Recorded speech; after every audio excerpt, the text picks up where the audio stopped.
listening to Hack to Death, the podcast that drags cyber threats out of the shadows and into the light. We explore the hacks designed to cripple nations, drain companies, and outsmart defenses, and what it really takes to stop them. Hello, everyone, and welcome to our next episode of Hack to Death. It's me, Rick, and of course, we got Reed back again, and Steve. And we invited a new guest, Joe, because we thought adding a former adult porn star would add some intrigue and make it interesting and maybe get us better ratings. When doesn't it? Yeah.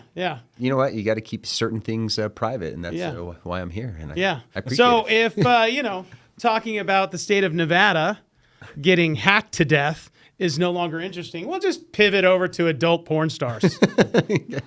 Well, they have a show in Nevada for that. So That's right. Well, it just seemed appropriate since we're doing Nevada being hacked that we have someone, from... Aren't they neighbors? Yeah, that's right. Look, you got to pay your bills somehow. So don't judge. We won't talk about what type it was. Joe had to pay his way through dental school. Yeah. It was no judgment. I mean, if we're going that route, you have to do your oral business somehow. So this is a family show. All right, let's stop. Let's turn this back. Steve, where are we at today? Things just got interesting. Steve? this episode brought to you by OnlyFans. So what are we talking about today? Today we are talking about the hack that happened in Nevada I guess it kind of came to full fruition in August of 2025. Okay. Perfect. So I remember hearing about this. I remember hearing there were folks that were having a hard time traveling because they couldn't get their real ID. Yeah, there were people that couldn't go up and down an elevator. Get out of town. Why? They ended up shutting down everything in the process of trying to recover their systems. No phones, elevators in the state buildings. It was pretty much a blackout. There was actually long lines at the DMV and things like that. They actually shut down the DMV for a little bit. That's crazy. Okay. Yeah, and if I remember, it lasted almost a month. So the recovery process took a while. Yeah. So why didn't they? They couldn't figure out who did it, did they? Well, that's the interesting thing. This becomes a really interesting story because we still don't know technically who done it. Huh. Right? There are interesting speculations. There are some pretty vague statements by the state as to what type of an actor it might have been, but there are some weird things that don't quite add up. So can I ask mystery this? Wrapped in an enigma. Like, because I'm new to the cybersecurity world here, why is it that people target governments? Like literally, like broadly speaking, why do they target business or governments? Why do they target businesses? Like, what are these hacks about? Like the Target hack or this Nevada hack? Why? Well, it depends on the type of the attack, right? And this is something that makes this particular. The way that they say the attack happened, this is something that makes this particular situation unusual because this actually covers 3 different types of hack personalities. And so I thought it was just malware downloaded that sat there for a few months before they figured out it was there. Is there something else? Yeah, that's a very convenient, very simple story.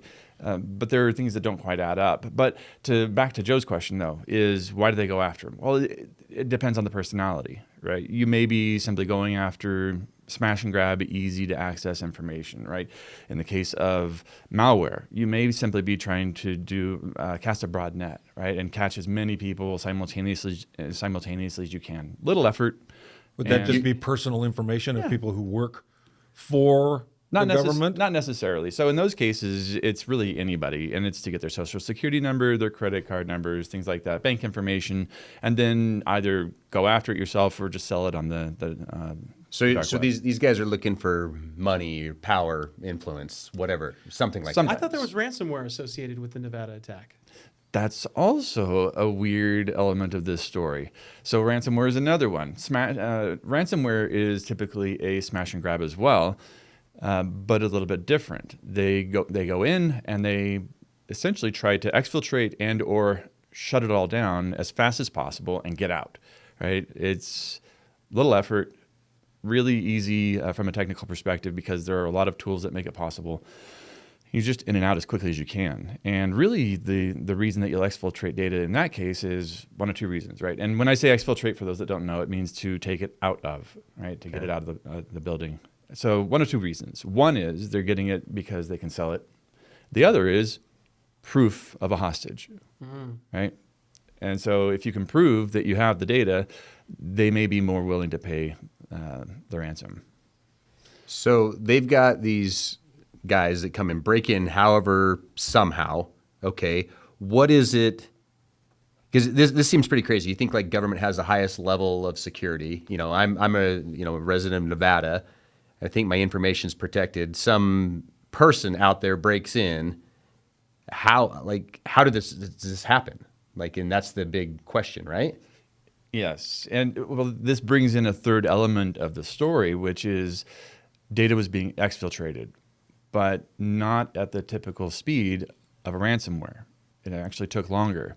And there were more meticulous steps. There was inside knowledge of how the infrastructure operated in order to do things that normally ransomware doesn't get involved in. Neither does something like malware get involved in. So we're talking about something that is more along the lines of espionage, right? Someone that is actually lurking in the systems for a while. We don't know how long. Malicious insider. They're looking Right. for Epstein files. That's what Right. they're looking for. Right. Yeah. They're going, okay. Trying to get some Espionage is information. one of those words that gets you a little excited. I Kind hate of like to- when you mentioned oral earlier. I hate to break it to you, if you're looking for the Epstein files, they've all been deleted. I think the term is redacted. Redacted. Is that what it? Yeah. Deleted. Delete. It's now redacted. Okay, so what are the three types of attack that were used on the state of Nevada? Well, so far, from what they are willing to share, we've got the malware. So someone it's pretty clever. They put something up into a fake website, well, a real one, but not what it should have been. And they did SEO hacking or poisoning to where they make it rank up really high on Google results. And so when a state engineer goes to a website, or they think it's the right website, they just Googled it, and they were probably looking for a typical administrator tool. Yeah. And that ranked up really high. It looked legitimate. They downloaded it, and that's an infected software from, frankly, a bogus website. Got it. But it looked legitimate. Right. So they have the program, and that's the first That's the malware. part of the story, right? Just kind of like when Reed clicks on that Russian bride thing, on his email and downloads that unnecessarily. We're still counting. We're counting that that'll happen for you. Yes. Love match will be made. You know what? You know what? Don't give up. Thanks. Don't give up. She said that we could meet. Yeah. Yeah. In Nigeria. Yeah, in Nigeria. You know what? Soon. $100,000 is all she requested. Yeah. You In got advance. this. In advance. Yeah. She's got some bills to pay. Well, that's just how most of my dates go. So, anyway. so they have these That's- legitimate. Sorry, we are totally derailing this today. See, this is the problem. We added Joe in. And for folks that don't know Joe is way too much fun off camera. So this is hard for us. We're trying to be good. But honestly, Let's at the keep end- it boring. at the Let's end- keep at it the no end of the fun. day- but at the end of the day, this is actually a serious thing to think about. We're talking about a whole state that got taken down. Wild. For like 28 days. You're talking about a state that's claiming various different things, whether it's malware or it's ransomware or it's and look, supposedly no one's confidential data was taken, and according to the government never lies, right? No, not you that can I've trust followed. politicians, and they said none of your data in Nevada was taken to any Nevada residents watching this, and you can trust politicians. Can't believe them. Who Yeah. can you trust? Who can you believe? But look, that's the crazy thing is we don't actually know. All we know is what we're being told as the public. Yeah. But this was a big hack. I mean, it took down a whole state, and they literally had to go back to paper and pen. And they used wild. various different attacks. And the most frustrating part about this is the state of Nevada is no slouch.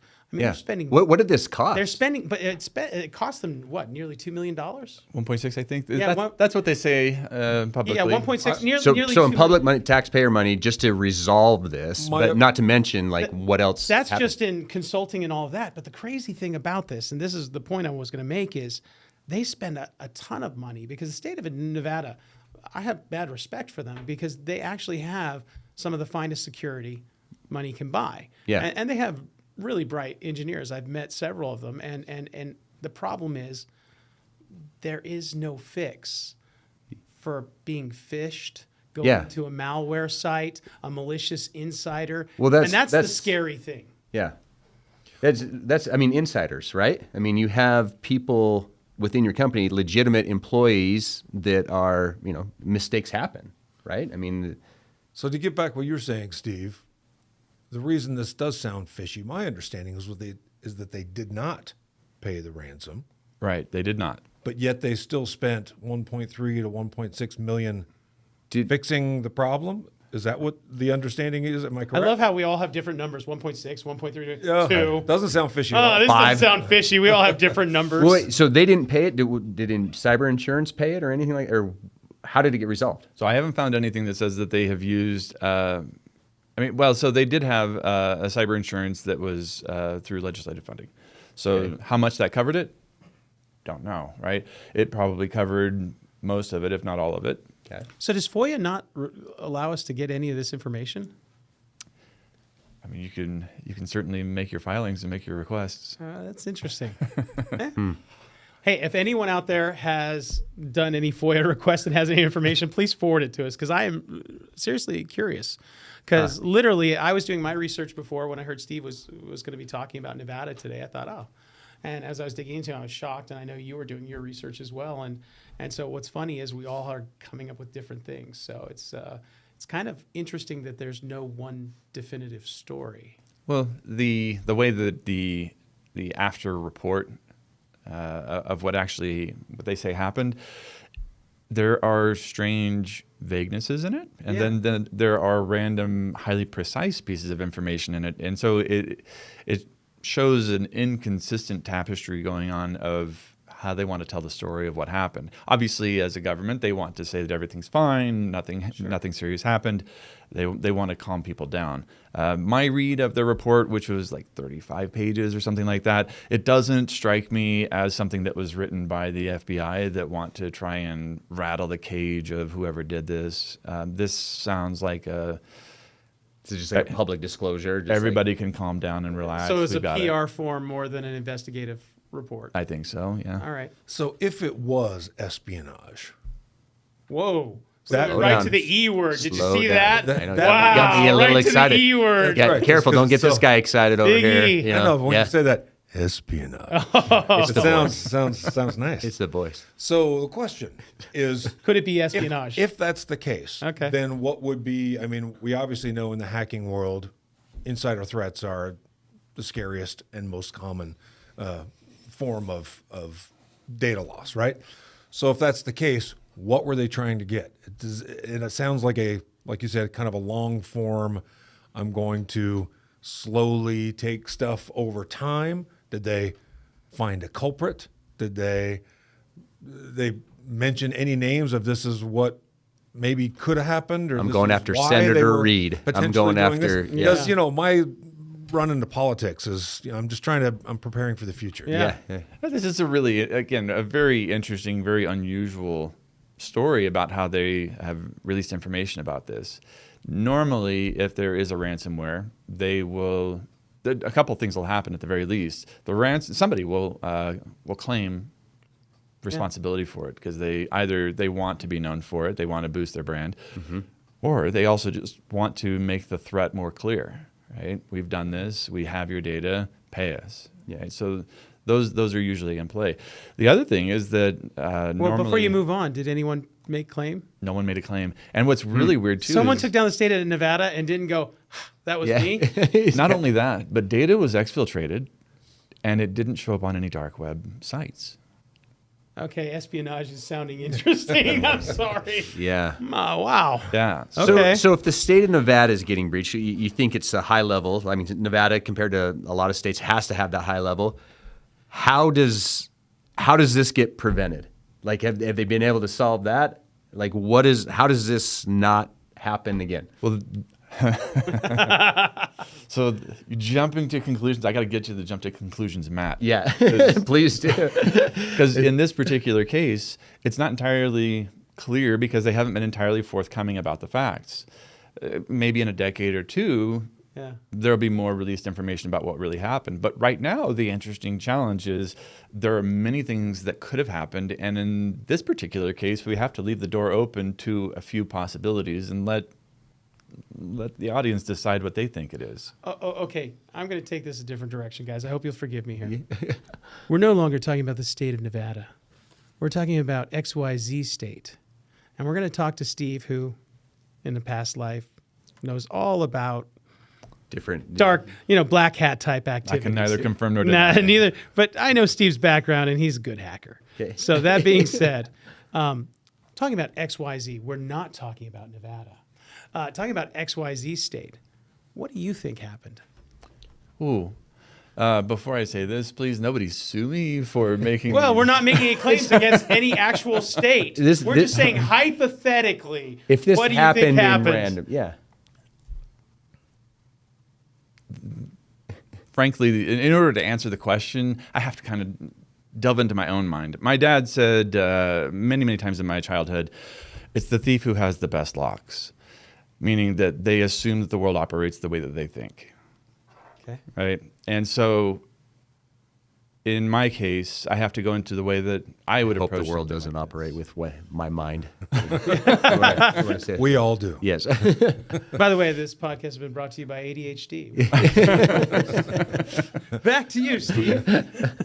So in my case, the different elements that were brought into this make it seem to me that the ransomware portion was more of a cover your tracks in such a way that you know that they're actually covering it for you because you know they won't pay, because they've said they won't pay, and they've repeatedly said overtly that they won't pay. So you know that you've got your tracks covered, so you don't have to really clean up that much. You also know that their data retention policies have limits, 30 days, 90 days, whatever it is, and you're betting that if you've been there longer than they claim, which was, they claim May was the first point of entry. They discovered it in August. Right, but only discover it once the ransomware happened. Okay. Now, if you're exfiltrating data as, Means you got what you were there for. potentially, And right. then you cover your tracks with the ransomware. Right, but 32,000, or 26, depending on how you want to look at the document, 26,000-ish documents were pulled from it, and that's all. Well, that's weird because they had access to the entire virtualization infrastructure. For those that don't know, virtualization, virtual machines, they're software versions of computers running inside of computers. So you can have one computer running potentially many, and they're usually done in servers, server farms, data centers. And so the advantage is that they are very portable. They can shut down and they can be rebuilt very, very quickly on different systems, and you have a lot of mobility and horizontal spread capabilities. So you can grow really quickly if you need to without having to buy a bunch of hardware or new hardware all the time. So they had access to the entire virtualization infrastructure. They had administrative access to these things, which meant that they had the keys to the kingdom. They had access to really anything, potentially the entire DMV, potentially the entire medical system of the state. And they also had administrator access to be able to delete logs. And Yeah, I was going to ask you that. Could you take what you wanted to take and then sweep your tracks behind you and then leave a trail to 26,000 files when you took 2.6 million files? Yeah. Right. Well, so they're currently saying in their report that only 26,000-ish were exfiltrated, and about. But if you're one of those 26,000, that matters a lot. The bigger question is, if I can delete the logs, or I'm admin, I'm god of this virtual realm. I take what I want. I leave what tracks I want. Yeah. So how interesting is it to think they've been there for months? Yeah. They took everything they wanted, cleaned up their tracks, then said, oh, it's ransomware, and we've only exfiltrated 26,000, meaning that's all you have to worry about. But what's interesting is we actually don't know how many they took because they had the ability to scrub up behind themselves. Not only that, but they were banking potentially on the fact that the data retention policies for logs is only automatically maybe 30, 60, 90 days, and it's automatically deleted by the system with no history after that fact that anything happened. So they could be taking my data obviously is, out there trying to influence me some way, trying to gain some power some way, trying to. Well, let's be honest. Nevada has a lot of high net worth individuals that claim residency because of tax benefits. I'm not saying it's bad. I'm just saying it's one of the things people do. Yeah. Not to mention there are a lot of people that travel in and out of that state for various reasons that are very well known and prominent. And so, I mean, the state of Nevada also, from a government standpoint, has some very interesting secrets that they keep. Most of those are federal, but who knows what federal and state is shared. I'm just saying it's interesting to think of the possibilities are terrifying. Well, you also consider the organizers of, Las Vegas, basically, over the decades, who those were. What are you saying? It's the mob? The mob Tell you what, hey, that's when Vegas ran right. that is okay. And you will legend. never hear that because we love any mobsters that want to kill us. Yeah. And if you're offended by that, his name is Reed Anderson. I heard it was an urban You know legend. what? That's when Vegas ran correctly. Is when the mob was in charge. It's all these like other people that we don't know about. No, the mob still runs it. It's called Wall Street. Yeah, it's a different kind. That's That's the Wall Street mob that runs it. But no, that aside, this is an interesting thing. Now, why I find this so fascinating is this is one that we hear about because it was so public. The question is, how often does this happen? Because at the end of the day, the same thing stands. You can spend all the money you want to build big walls and try and put up perimeters. But the worst part is you can't protect yourself against, there's no patch for human stupidity. And I'm not saying it's stupid. Sometimes we're just naive. A site looks legit. Or in this case, human ingenuity. Yeah, but no, I'm talking about the engineer who downloads tools. Right. Downloads it. I mean, they're not trying to make his job malicious. easier. Yeah. Yeah, it was naive. Yeah, it could come in an email. It's like, hey, your Amazon package didn't arrive. Click here to confirm. Yeah, it happens all the time. People loan, here, you need access to the building here, borrow my pass card, or here, use my password to log in, or I lost my cell phone, but I was still logged in to a key server. So traditional methods are dead. I mean, right? If they can get into the government kind of thing, not dead, but they're just not enough, right? That's right, which leads to our sponsor, Cypher Data Labs. Steve, how would Cypher have helped the state of Nevada out? In this case, the exfiltrated data would have been worthless. We don't know, honestly, how much has been taken out. They say that they know, but the records simply don't give them the ability to give that guarantee that that's all that was taken out. So whether that's the true amount or more was taken out, with a system like Cypher Data Labs, the reality is that all of it could go out, and it just doesn't matter. You just don't care. The virtual machines would still have been encrypted, which they did, right? The ransomware still would have potentially happened, depending on the reason that they did the ransomware. But as far as covering the tracks, it wouldn't have mattered.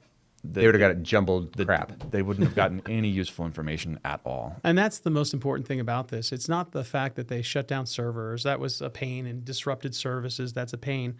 But actually, if you encrypt all of that data in a way that even if they exfiltrate it, it's useless to them, then odds are they're not going to do it in the first place because it's too much effort and work to get worthless data. Let's be honest, $1.6 million to recover from a ransomware is a really low price to pay. Oh, absolutely. That's a shockingly low number, statistically speaking. But there's got to be more things happening behind the scenes that we're not aware of. Yeah, there was more to the story because this wasn't a ransomware story, most likely, and again, we're speculating, and we're not trying to claim that politicians aren't 100% honest. But they don't know. But we don't know because it hasn't been disclosed to us, but they may not know, and they may be actually disclosing everything they know, but we just don't know, and that's the mystery, and that's what's terrifying, which is why the future of cybersecurity is going to be encrypting all of your data. Don't just protect the server and protect the perimeter, but actually protect the data itself. We know these breaches are going to happen. They're going to happen. Right? It's inevitable. Yeah. So what you got to do is protect your most valuable assets.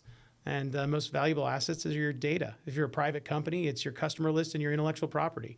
And those are the things that aren't protected just by having heavy encrypted passwords and perimeter security and firewalls and all of that fun stuff. Yeah. Even intrusion detection. I mean, I think the average time for folks to know they've been breached is like 200 days. So, Nevada, it's too late at that getting point. 3 or 4 months is way faster than the average. So at the end of the day, the future is, so glad our sponsor is Cypher because they're on the cutting edge.